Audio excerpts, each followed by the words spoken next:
नमस्कार दोस्तों, स्वागत करता हूं आप सभी का मैं अपने चैनल पे। मेरे चैनल का नाम है बी हैप्पी विद मनीष के दत्त। हम बुक डिस्कस कर रहे हैं ईगो इज़ द एनिमी, जो कि लिखी गई है रायन हॉलीडे द्वारा। आज हम सेक्शन 2 का जो चैप्टर डिस्कस करने जा रहे हैं उसका नाम है entitlement, control and paranoia. Entitlement, control and paranoia, इसका मतलब क्या है? एंटाइटलमेंट मतलब खिताब, कंट्रोल मतलब किसी चीज़ पे काबू करना, और पैरानॉय का मतलब है इंसेनिटी, डिप्रेशन, फोबिया, एक तरह की मेंटल इलनेस।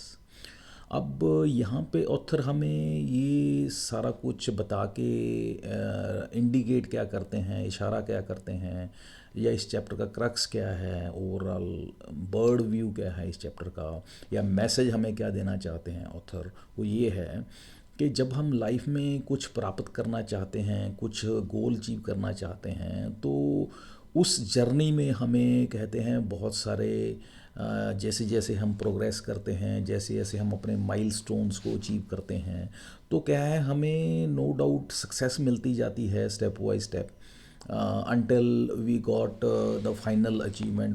जब तक हम फाइनल जो हमारा गोल है उसको अचीव नहीं करते, बीच में छोटी छोटी जो है हमें सक्सेसेस मिलती रहती हैं, जिसे कहते हैं। और साथ साथ हमें, उसके साथ साथ हमें एंटाइटलमेंट्स या यूं कहें उपाधियां या कहते हैं रिकॉग्निशन जो हमें मिलती रहती हैं। और ये जो रिकॉग्निशंस हैं ये मिलती हैं, लेकिन इसके साथ हमें क्या है, हमारे अंदर जो ईगो है हमारी, वो हमें डिस्टर्ब करना शुरू करती है, वो हमारे अंदर घमंड पैदा करना शुरू कर देती है, प्राइड की फीलिंग आनी शुरू हो जाती है। तो हमारा माइंड जो है एक, instead of facilitating, instead of coordination से हट के एक कंट्रोलिंग मोड पे आ जाता है। तो ये कंट्रोलिंग मोड जो है, ये इससे बचना है। ये कंट्रोल करने का मोड का मतलब है कि सब कुछ मेरे हिसाब से चले, और इसमें ईगो जो है आपकी टोटली 100% रिफ्लेक्ट होती है, ईगो सबसे टॉप पे हो जाती है आपकी। और थर्ड जो है पैरानॉय, इसका मतलब है कि आप लास्टली ईगो के चक्कर में इतना आगे निकल जाते हैं, आप अपने आप को ऐसी मेंटल स्टेट में लेके आ जाते हैं जब आपको और कुछ नहीं दिखाई देता सिर्फ अपने आप के बिना, और आप अपने आप आसपास जो हैं, आप अपनी चारों तरफ ऐसा इल्यूजन अपने आप पैदा कर लेते हैं खुद ही, जिसमें आप अपने आप को सबसे ऊपर समझते हैं, सबसे सुपीरियर समझते हैं, और किसी को कहते हैं, किसी की कोई वैल्यू नहीं समझते हैं। और उस स्टेट में जाके फिर अंत क्या होता है, रिज़ल्ट क्या होता है? Result will be the catastrophe, यानी कि अंत जो है बहुत ख़तरनाक होता है और नेगेटिव होता है, डिस्ट्रॉय कर देता है आपको। तो ये ओवरऑल इस चैप्टर का कहते हैं क्रक्स है, बर्ड्स व्यू है, या ओवरऑल समरी है इस चैप्टर की। तो चलिए डिटेल में डिस्कस करते हैं चैप्टर को। ऑथर स्टार्ट करते हैं कोट से। ऑथर रिनाउंड हुए हैं एक मिस्टर बी रसल। उनकी कोट है, वो कोट क्या है? One of the symptoms of approaching nervous breakdown is the belief that one's work is terribly important. कहते हैं कि ये एक निशानी है मेंटल ब्रेकडाउन की, या कहते हैं पागलपन शुरुआत होने की, कि जब किसी इंसान को यह महसूस होना शुरू हो जाए कि जो मैं काम कर रहा हूँ वो सबसे इम्पोर्टेंट है, सबसे ज़्यादा इम्पोर्टेंट है, अगर मैं वो काम नहीं करूँगा तो दुनिया कहते हैं रुक जाएगी, काम बिल्कुल कहते हैं ठप हो जाएंगे, या यूं कहें मेरे बिना कुछ भी नहीं हो सकता, मेरे बिना कुछ भी नहीं चल सकता, मेरे बिना दुनिया नहीं चलेगी, काम नहीं चलेगी, ऑर्गेनाइजेशन नहीं चलेगी, घर नहीं चलेगा। तो इस तरह की जब फीलिंग आनी शुरू हो जाती है तो ये कहते हैं बहुत डिस्ट्रक्टिव फीलिंग हो जाती है, और ये एक पागलपन की शुरुआत होती है। तो आगे स्टार्ट करते हैं चैप्टर को ऑथर, और स्टार्टिंग करते हैं उसमें कहते हैं, एक एग्जांपल लेते हैं। पर्सियन एम्परर होते हैं, उनका नाम होता है एक्सरस। एक्सरस क्या होते हैं? ये बेसिकली इन्वेड करते हैं ग्रीस को, और एक रिवर होता है हेल्सपॉन्ट।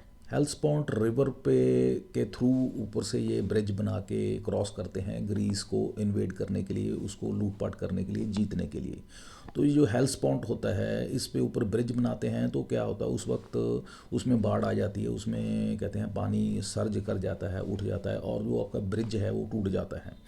तो ये जो हैं किंग जो होते हैं, जो पर्सियन एम्परर होते हैं, ये बहुत गुस्से में आते हैं, और आगे बताते हैं इनकी जो खासियत होती हैं। ये क्या करते हैं, ऑर्डर करते हैं सोल्जर्स को, कहते जो रिवर है उसके जो हैं पानी में जाके उसको रिवर को कोड़े लगाए जाएं, और उसको रिवर को ये जाके उसके पास कोड़ों का जब ऑर्डर देते हैं, 300 कोड़े कोड़े मारने का ऑर्डर देते हैं, और उसको बताते हैं, बोलते हैं रिवर को, वर्बली जाके बोलते हैं कि ये तूने जो है ये मेरे आदमियों ने ये ब्रिज खड़ा किया, तुमने सारा ये डिस्ट्रॉय कर दिया, तुम्हें इसकी सज़ा मिल रही है, ये 300 करोड़ तुम्हें लगेंगे।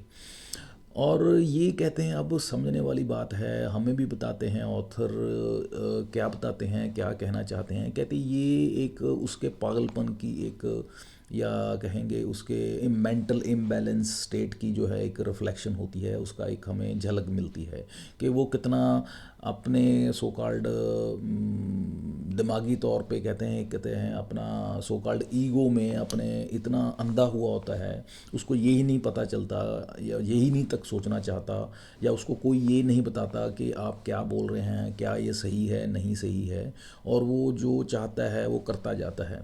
और वो कहते हैं जो चीज़ें जिनमें जाननी हैं, जो मटेरियल हैं, जो ह्यूमन बीइंग्स नहीं हैं, उनके साथ भी वो एक तरह से अ, इंसानों की तरह बातें करता है। आगे ये एग्ज़ाम्पल देते हैं, उसकी आगे क्या एग्ज़ाम्पल देते हैं कि इससे पहले उसने एक बार और क्या किया था। उससे पहले एक रास्ते में उसके एक पहाड़ी थी, पहाड़ी में उसको कहते हैं एक सुरंग बनानी थी। तो वो क्या करता है, उस पहाड़ के पास भी जाता है, उसको भी बोलता है, उसको क्या बोलता है, उसको बोलता है कि तुम जो है मेरे बीच रास्ते में खड़े हो, यहाँ से हट जाओ, नहीं तो कहते हैं मैं तुम्हें नेस्तो नाबूद कर दूंगा, बर्बाद कर दूंगा, तुम्हें कहते हैं समंदर में मिला दूंगा। तो ये कहते हैं बड़ी एक तरह से रेडिकुलस कहते हैं और हंसी वाली एक स्टेटमेंट्स थी, जिसमें कहते हैं हमें हंसी भी आती है, लेकिन साथ साथ में ऑथर बताते हैं कि ये पैथेटिक भी है। यहाँ पे कहते हैं तरस भी आता है इस एम्परर पे। क्यों? क्योंकि उसकी मेंटल हालत जो थी वो बिल्कुल यहाँ से पता चलता हमें इन बातों से कि किस तरह की थी। इम्बैलेंस हो गया था वो। क्यों हुआ था? सिर्फ़ और सिर्फ अपनी ईगो के चक्कर में उसको लगता था कि जो मैं कह रहा हूँ, बोल रहा हूँ, वो बिल्कुल सही है। और क्यों? क्योंकि उसको उसके लिए कोई उसको समझाता नहीं था, उसको अगेंस्ट कोई बोलता नहीं था, और किसी की इतनी हिम्मत नहीं होती थी उसको बोल पाए कि आप सही कर रहे हो या गलत कर रहे हो। तो उसको लगता था कि जो मैं कह रहा हूँ, जो मैं कर रहा हूँ, वो सब सही है।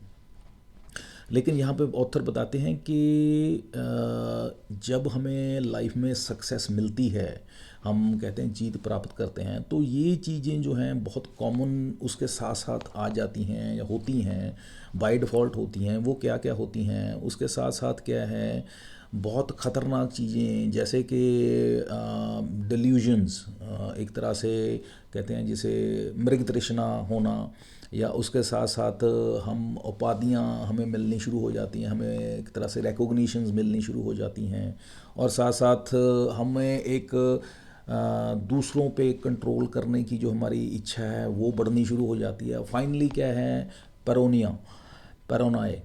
पैरानॉय मतलब कि आपकी फाइनली मेंटल स्टेट ऐसी हो जाती है जिसमें कहते हैं आप लिटरली एक इल्यूजन में एक आप कहते हैं जीना शुरू कर देते हैं, एक अपनी ही दुनिया में रहना शुरू कर देते हैं, और ख्याली दुनिया में रहना शुरू कर देते हैं, जिसे लिटरली कहते हैं वो डिप्रेशन मानते हैं, एक मेंटल इलनेस कहते हैं, एक तरह का फोबिया है, इंसेनिटी है, उस वो फाइनल स्टेज आ जाती है। लेकिन ऑथर हमें बताते हैं, हमें कहते हैं या एक्सपेक्ट करते हैं कि होपफुली हमारे ऐसे हालात नहीं होंगे कि हम हमारे जो हैं हमारे में भी ये जो हैं करेक्टरिस्टिक हमारे अंदर आ गए हों। तो हमें इस चीज़ से कहते हैं बचना चाहिए। अगर हमें सक्सेस मिलती है लाइफ में कभी भी, तो ये जो बताए हैं ट्रेड्स जो कहते हैं, ये अगर फीचर्स कहते हैं आपके आपके बीच में आ रहे हैं या आप इसको अख्तियार कर रहे हैं, तो इस चीज़ से हमें बी अवेयर रहना है कि सक्सेस के साथ साथ जो हैं हमारे अंदर ये जो हैं ट्रेड्स हैं वो हमें हमारे अंदर डेवलप ना शुरू होने हों, क्योंकि ये इनका अंत जो है वो हमें ही ख़त्म कर देता है। और यहाँ पे बताते हैं कि नो डाउट जब हम जीतना शुरू करते हैं, सक्सेसफुल होना शुरू करते हैं, तो उसमें क्या होता है कि हम अपना रियलिटी में जो पर्सपेक्टिव है, या यूँ कहते हैं हमारा व्यू है, या हमारी गोल है जो हम लाइफ में टारगेट अचीव करना चाहते हैं, वो हम क्या है हमारी ईगो के चक्कर में कहते हैं वो भूलना शुरू कर देते हैं, उससे कहते हैं डाइवर्ट हो जाते हैं, उससे कहते हैं एक तरीके से उसको वो कहते हैं उसको एक फॉगी एनवायरनमेंट में उसको हम भूल के अपनी डायरेक्शनलेस हो जाते हैं। और ये जो प्रॉब्लम है कहते जो कि सक्सेस के रास्ते में आती हैं, वो नो डाउट हमें फेस करनी पड़ती हैं, और फेस करने के बाद, प्रॉब्लम्स फेस करने के बाद और उन पे जीत हासिल करने के बाद ही हमें फाइनली सक्सेस मिलती है। इसके लिए नो डाउट हमें बीच में बहुत सारा हमारे लिए कहते हैं फिज़िकल पावर हमें चाहिए होती है, मेंटल पावर चाहिए होती है, जिसके साथ साथ हम जो है फाइनली अपनी जो है सो कॉल्ड सक्सेस को प्राप्त कर पाते हैं। और बताते हैं कि वेल्थ जो है, वेल्थ अगर हम लाइफ में प्राप्त करते हैं, इसका मतलब क्या है? वेल्थ मीन्स कि आप अपनी लाइफ में बहुत सारी कहते हैं हर्डल्स को पार करके फिर जो है आप प्राप्त करते हैं, मार्केट की ऑड्स को कहते हैं, कंपटीशन को जीत के फिर आप लाइफ में उसको प्राप्त करते हैं। जैसे कि एथलीट होते हैं, वो चैम्पियनशिप को जीतने के लिए ओपोनेंट्स को हराते हैं, बहुत सारे उनको मैच जीतने पड़ते हैं, ओपोनेंट्स को बीट करना पड़ता है, तब जाके वो कहीं चैम्पियनशिप जो ट्रॉफी को जीत पाते हैं।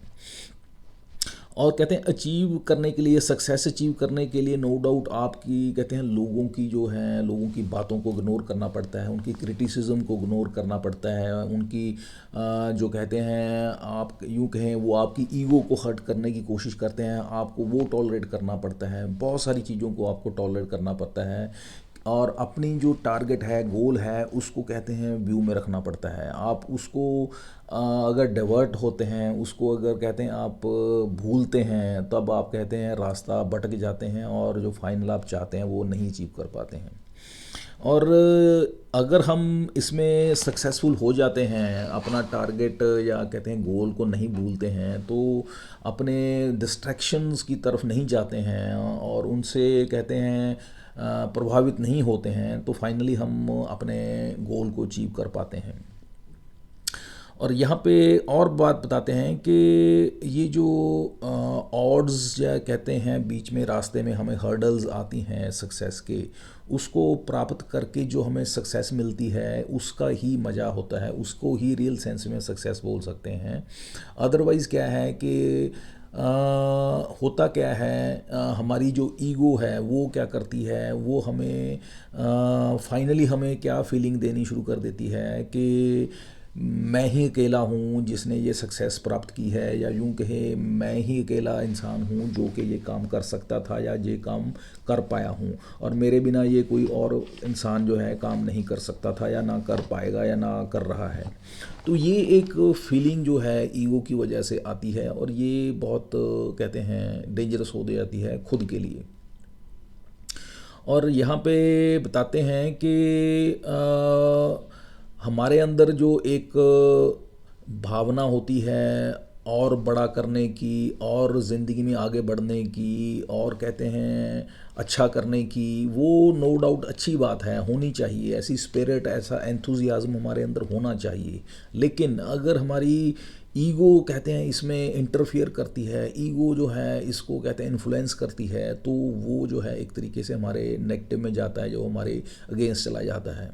तो इस चीज़ को हमने ध्यान में रखना है। और यहाँ पे एक एग्ज़ाम्पल देते हैं जेंटलमैन की। जेंटलमैन थे mister T Warner. T Warner क्या थे? ये एक $1 बिलियन कंपनी के मालिक थे जिसका नाम था बेनी बेबीज़। ये जो थे बहुत एरोगेंट थे, हो गए थे, क्योंकि ये इन्होंने बहुत तरक्की करके एक $1 बिलियन कंपनी को खड़ा कर दिया था। तो ये इतने एरोगेंट हो गए थे, इतना कहते हैं सो कॉल्ड ईगो इनकी बड़ी हो गई थी, इतने अंधे हो गए थे अपने घमंड के चक्कर में, प्राइड के चक्कर में, कि इनको इनके एम्प्लॉयज़ ने कुछ इनकी ऑर्गेनाइजेशन में कुछ मेजर इश्यूज़ के बारे में बताया, इम्प्रूवमेंट के लिए बताया, कुछ प्रॉब्लम्स के रिगार्डिंग बताया, तो इन्होंने उनको इग्नोर कर दिया, उन पे ध्यान नहीं दिया, उन पे इम्प्रूव करने की कोशिश नहीं की। रादर इतना ओवर कॉन्फिडेंट थे ये कि उन्होंने रादर इंस्टेड ऑफ इम्प्रूविंग उन्होंने बता दिया कि अगर मैं कहते मैं मिट्टी भी अगर डाल के पैक करके भेज दूँ, कहते हैं वो कहते हैं कस्टमर वो भी खरीद लेंगे। तो he was that much of over confidence. तो ये ओवर कॉन्फिडेंस का उनको फिर खामियाजा भुगतना पड़ा। किस तरीके से कहते हैं वो उनके जो पूरी ऑर्गेनाइजेशन थी या उनका बिजनेस था वो पूरी तरह से कोलैप्स कर गया फाइनली। तो यहाँ से बात क्या बताते हैं, मैसेज क्या देते हैं ऑथर, कहते हैं आप चाहे बिलियनियर हो, मिलियनियर हो, चाहे कहते हैं आप बिजनेस स्टार्टअप किया हो, कहते हैं आप इस चीज़ को ध्यान में रखिए कि आपका फाइनली आप चाहते क्या हैं, आपका पाथ क्या है, आपके टारगेट क्या हैं, और साथ में आपके रास्ते में जो डिस्ट्रैक्शंस हैं आपने उनकी तरफ कहते हैं यू कैन से भटकना नहीं है, इस चीज़ को ध्यान में रखना है। और इसमें आपको साथ में आपकी जो लाइबिलिटीज़ हैं उस प्रोसेस में, उस पाथ में चलते हुए उन लाइबिलिटीज़ को ध्यान में रखना है। और अपने ईगो के चक्कर में, ओवर कॉन्फिडेंस के चक्कर में जैसे जैसे आप अपने सक्सेस के रास्ते पे चलेंगे, जैसे जैसे अपने गोल की तरफ बढ़ेंगे, माइलस्टोन्स अचीव करेंगे, तो कहते हैं आपने ओवर कॉन्फिडेंट नहीं होना है, आपने ईगो को कहते हैं बढ़ावा नहीं देना है और ईगो को हावी नहीं होने देना है अपने ऊपर, उस पर चेक रखना है। ताकि जो है आप सो कॉल्ड ये जो प्राइड है, एरोगेंस है, अगर इस चीज़ पे आप कंट्रोल नहीं रखेंगे तो ये इसका रिज़ल्ट क्या होगा, एंड क्या होगा कि आप वही जो यहाँ पे बताया पैरानोया है उसमें आप कहते हैं इंडल्ज हो जाएंगे। पैरानोया क्या है बेसिकली, जैसे पहले बताया, वो आप एक ऐसी मेंटल स्टेट में आ जाएंगे जिसमें इट इज़ जस्ट लाइक कहते हैं आप लिटरली यू कैन से एक इल्यूजन की लाइफ में रहना शुरू कर देंगे, एक पागलपन की स्टेट हो जाएगी जिसमें कहते हैं आप ख्याली पुलाव पकाते रहेंगे, किसी की सुनेंगे नहीं और खुद ही अपने आप में मस्त रहेंगे, खुद ही डिसीजन लेते रहेंगे, किसी की एडवाइस नहीं लेंगे, किसी की बात नहीं सुनेंगे। तो उसका रिजल्ट क्या होगा, आप कहते हैं खुद भी बर्बाद होंगे और जो ऑर्गेनाइजेशन है, परिवार है, जो आपके साथ इन्वॉल्व हैं वो भी सारे जो हैं अफेक्टेड होंगे। तो इस चीज़ का कहते हैं बहुत ध्यान रखना है। कहते हैं नो डाउट जैसे जैसे आप लाइफ में ग्रो करते हैं, आगे बढ़ते हैं, तो आपकी लाइफ में आपकी लाइबिलिटीज़ कहते हैं आपकी सो कॉल्ड रिस्पॉन्सिबिलिटीज़ वो भी बढ़ती जाती हैं। तो इस चीज़ का ध्यान रखना है कि जैसे जैसे आप आगे बढ़ते हैं तो आपकी जो सो कॉल्ड है, आपका व्यू पॉइंट है, आप जो सोचते हैं, आपका जो थॉट प्रोसेस है वो रैशनल होना चाहिए, लॉजिकल होना चाहिए और आपके कंट्रोल में होना चाहिए। क्योंकि यहाँ पे एक एग्जांपल लेते हैं, मिस्टर आर्थर ली थे, एक वो थे अमेरिकन डिप्लोमेट थे, उनको एम्बेसडर बनाया गया फ्रांस और इंग्लैंड के लिए, एक बार टर्म दी गई उनको एज एम्बेसडर बनने के लिए अमेरिका की तरफ से, और उनको काम करने का मौका मिला कि इनके साथ मिस्टर बेंजामिन फ्रैंकलिन के साथ। अब उनके साथ बजाय उनकी कंपनी को एंजॉय करने के बजाय, उनको कहते हैं प्रेज़ करने के बजाय, उनको एडमायर करने के, इन्होंने क्या करना शुरू कर दिया, उन्होंने उनके साथ रिजेंटमेंट, जेलसी, एनवी करना शुरू कर दिया। और जब बेंजामिन फ्रैंकलिन बहुत ही हम्बल और एक्सपीरियंस्ड थे, जब उनको इस चीज़ का एहसास हुआ तो उन्होंने लेटर लिखा मिस्टर ली को कि आप गलत कर रहे हैं, आप जो हैं इसका जो रिज़ल्ट है या एंड है वो गलत होगा, कैटास्ट्रॉफिक होगा, ख़तरनाक होगा, डेंजरस होगा, आप इस चीज़ को थोड़ा ठीक कर लीजिए। तो लेकिन ये सब कुछ लेटर लिखने के बाद उन्होंने, वो इतने हम्बल थे, इतने समझदार थे, उन्होंने लेटर लिखा। लेटर लिखने के बाद उनको लगा कि सफिशेंट है, जो मैंने कहना था, बताना था और अपने इमोशंस को पेपर पे लाना था, दैट्स मोर देन एनफ। और उसके बाद वो क्या करते हैं, उस पेपर को जो है, उस लेटर को आगे ली के पास नहीं भेजते हैं। तो यहाँ पे बताना चाहते हैं कि किस तरीके से मिस्टर फ्रैंकलिन का अपने मोशंस पे कंट्रोल था, कितने हम्बल थे, कितना वो यू कैन से उनका अपनी ईगो पे कंट्रोल था।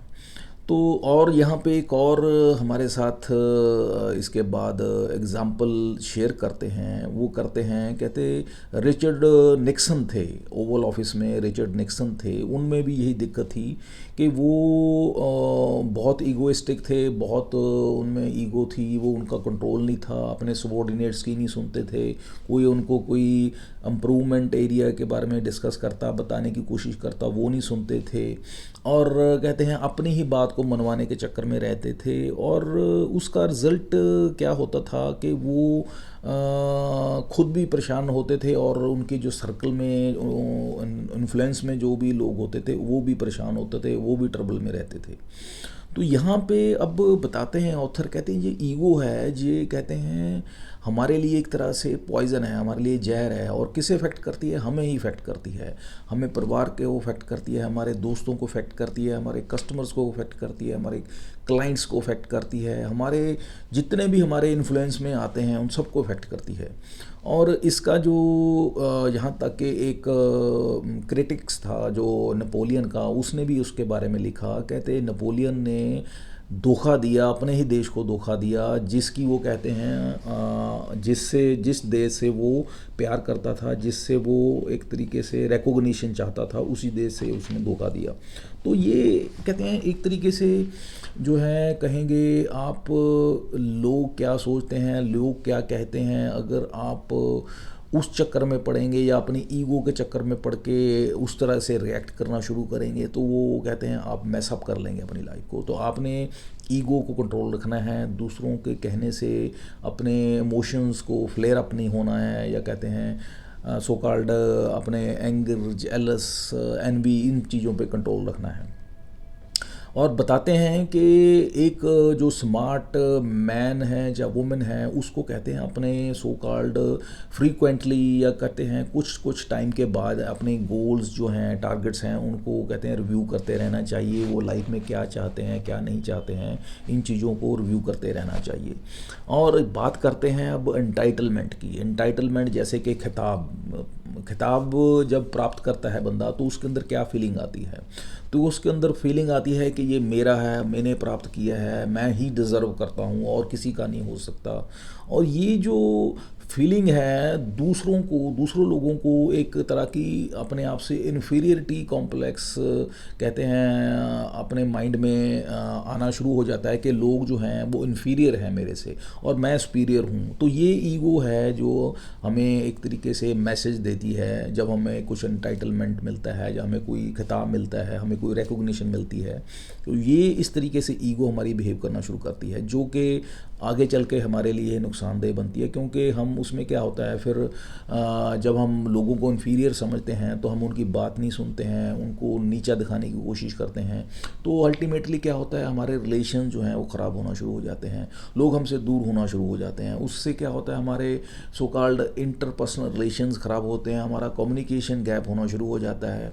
और ultimately as a being a human, कहते हैं एज अ सोशल एनिमल, हम लाइफ में अगर बिजनेस में हैं या जॉब में हैं, कहते हैं सोशल एनिमल होने की वजह से हमारा जो सर्वाइवल है वो डिपेंड करता है औरों पे भी, हम अकेले सर्वाइव नहीं कर सकते हैं। तो ये जो हमारा सर्वाइवल है, क्योंकि हम इंटरडिपेंडेंट हैं लोगों पे भी, तो ये जब हम कम्युनिकेशन गैप होना, दूसरों के साथ कट ऑफ होना, ये सारी चीज़ें जो हैं हमारे लिए ही नेगेटिव हो जाती हैं, और उसका एंड क्या होता है, हमारा खुद का पतन होना शुरू हो जाता है। अब बात करते हैं कंट्रोल की। कंट्रोल कहते हैं, कंट्रोल करना मतलब काबू करना। अब ये काबू करने का मतलब क्या है, इसका मतलब है कि जो कुछ भी हो मेरे हिसाब से हो। मेरे हिसाब से हो का मतलब छोटी से छोटी चीज़ से लेके बड़ी से बड़ी चीज़ जो है, कोई भी काम हो मेरे हिसाब से हो, मेरे कहने से हो। अब देखते हैं हम अपनी लाइफ में, कहते हैं हम कोई भी काम जो है पॉइंट बाय पॉइंट, या कहते हैं बड़े प्रिसाइजली अगर कहें कि पॉइंट बाय पॉइंट जो है हमारे हिसाब से हो वो नहीं हो सकता है, ना हम उसको सुपरवाइज़ कर सकते हैं, हमें कहीं ना कहीं वो काम डेलीगेट करने पड़ेंगे। क्योंकि अगर आप बिजनेसमैन हैं, आप का बिजनेस बड़ा हो जाता है, तो आप जैसे जैसे ग्रो करते हैं तो आप सब कुछ कंट्रोल नहीं कर सकते हैं, इंडिविजुअली कंट्रोल नहीं कर सकते हैं, आपको डेलीगेट करना पड़ता है। तो कहते हैं ये जो आपको कंट्रोल करने की फीलिंग है, जितने आप इसको कहते हैं आप अपने अंदर रखते हैं इस फीलिंग को, तो ये अल्टीमेटली इसका नुकसान ही होता है, क्योंकि आप कंट्रोल नहीं कर पाते हैं, आप फ्रस्ट्रेट होते हैं, फ्रस्ट्रेट होकर आपके जो हैं इमोशन जो हैं इम्बैलेंस हो जाते हैं, लोगों पे भड़कते हैं, रिलेशन ख़राब होते हैं। अल्टीमेटली उसका नुकसान किसको होता है? उसका आपको ही होता है, आपके बिजनेस को होता है, आपका प्रोफेशन को होता है, चाहे आप जॉब में हैं चाहे आप बिजनेस में हैं, तो आपको ही लॉस होता है। थर्ड यहाँ पे डिस्कस करते हैं जो कि लास्ट इसका वर्ड है इस टॉपिक का, इस हेडलाइन का, इस पूरे चैप्टर का, वो है पैरानोय। पैरानोय जैसे पहले बताया, ये एक तरह का मेंटल डिसऑर्डर है। इसमें क्या फीलिंग आती है इंसान में, क्या सोचना शुरू कर देता है कि इसमें इंसान जो है अपने माइंड में ये सोचता है कि मैं किसी पे ट्रस्ट नहीं कर सकता, मैं किसी से ऊपर विश्वास नहीं कर सकता, और जो मैं कर रहा हूँ वो मैं ही कर सकता हूँ, और जो मैं हूँ वही हूँ, और मेरे जैसा कोई भी नहीं हो सकता। तो ये जो फीलिंग है, और कहते हैं इसके साथ साथ और क्या फीलिंग आती है कि मेरे आजू बाजू जो सराउंडिंग में है सब बेवकूफ़ हैं और मैं ही समझदार हूँ। तो ये जो है बहुत ख़तरनाक फीलिंग है, बहुत एक माइंडसेट जो है बहुत ख़तरनाक है। इससे होता क्या है, फिर वही होता है कि एक सुपीरियरिटी कॉम्प्लेक्स आता है, दूसरों को इन्फीरियर समझना शुरू कर देते हैं, और ultimately communication gap, conflict of interest, और इस तरीके से ये चीज़ें शुरू हो जाती हैं, और अल्टीमेटली एंड अप कहाँ पे होता है, आपकी लाइफ मैसअप होती है, आप लाइफ में कहते हैं स्ट्रेस में आ जाते हैं, एंग्जाइटी में आ जाते हैं, और फाइनली जो है आपका ही लॉस होता है। यूँ कहें आप अपने पैर पे ही कुल्हाड़ी मार लेते हैं। तो कहते हैं कि आप चाहे बॉस की पोजीशन पे हों, आप चाहे लाइफ पार्टनर हों, चाहे आप पेरेंट हों, चाहे आप लाइफ में कोई भी रोल प्ले कर रहे हों, तो आपको जो कहते हैं आपको अपनी ईगो को नोट करना होगा, ऑब्ज़र्व करना होगा कि आपको कहाँ पे ये धोखा दे रही है, नहीं दे रही है। आपको इस पे चेक रखना होगा, कंट्रोल रखना होगा, क्योंकि इसके चलते ही जब आप अपनी ईगो पे कंट्रोल रखेंगे, इस पे चेक रखेंगे, कंट्रोल रखेंगे, तभी जाके आप जो चाहते हैं उसको प्राप्त कर पाएंगे। तो फाइनली इस चैप्टर को ऑथर कंक्लूड किस तरीके से करते हैं, कहते हैं आप लाइफ में जो भी प्राप्त करना चाहते हैं उसके लिए आपको क्या करना होगा। आपको सो कॉल्ड ये जो एंटाइटलमेंट, कंट्रोल या पैरानोया ये जो बोला है, इन तीनों चीज़ों से बचना होगा। बचना इन द सेंस के इन चीज़ों से अफेक्टेड नहीं होना, इन द सेंस कि आपने इनको नेगेटिवली अफेक्टेड नहीं होना है। ये चीज़ें आपकी लाइफ में आएंगी, ये चीज़ों को आपको फेस करना है, पॉजिटिवली फेस करना है, और इन चीज़ों के इन्फ्लुएंस में आपने कुछ भी नेगेटिवली अपनी लाइफ में एक्शंस नहीं लेने हैं। अपने सो कॉल्ड गोल की तरफ जब जाना है, उसको अचीव करने के लिए, माइलस्टोन को अचीव करना है, तो कहते हैं सो कॉल्ड लोगों को साथ में लेके चलना है, रिलेशन बिल्डिंग करनी है, हम्बल होते जाना है। और जैसे जैसे आप हम्बल होते जाएंगे, रिलेशन बिल्डिंग करते जाएंगे, तो देखेंगे आप जो आप लाइफ में चाहते हैं वो प्राप्त करना, goal, target, whatever it is, वो आप अचीव कर पाएंगे। So this is all about this chapter, entitlement, control and paranoia. उम्मीद करता हूँ कि बहुत अच्छी लर्निंग इस चैप्टर में से मिली है। नेक्स्ट वीडियो में हम डिस्कस करेंगे चैप्टर जिसका नाम है मैनेजिंग योरसेल्फ। तब तक के लिए आज्ञा दीजिए। Have a nice day. Thank you. Bye.